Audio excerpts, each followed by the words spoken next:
My name is Kallee and I am a member of the Maine State Ballet Company, and this year I will be dancing the roles of Snowflake, Marzipan Soloist, Dewdrop Fairy, and Sugar Plum Fairy. I'd say this year I'm most excited to do the pas de deux for Sugar Plum, just because I've always wanted to do Sugar Plum, but specifically I've just always loved that music and just the fact that the stage is completely empty. And that was always the goal, I guess, when I was younger, was to not only be Sugar Plum, but to get to do the pas de deux. And so I'm very excited to share that with my family and friends, and also just other audience members who come to that show. I really love the sense of community.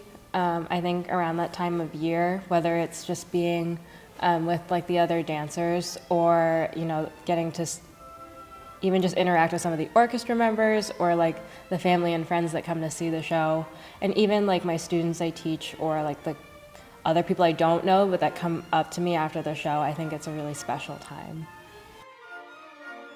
I remember the first time that I came out for finale as Arabian soloist, but really it was my first solo anything at Merrill.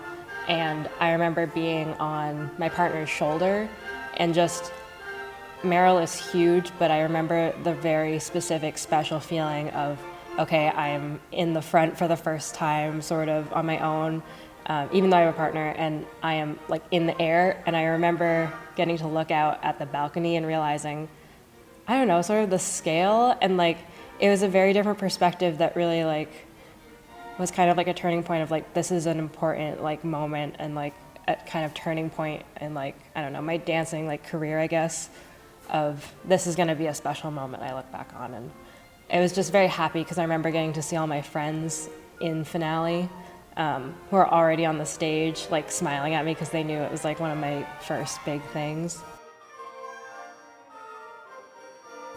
I think something that Maine State's Nutcracker offers, other than even companies in big cities, is that I think every moment of our Nutcracker is interesting. You don't get bored watching any scene, and there's always something new each year, and just I think there's a lot of visual interest, and we have a live orchestra, and I think our dancers are really excited to perform for audiences. So I think that all of those things really contribute to a dynamic performance and experience.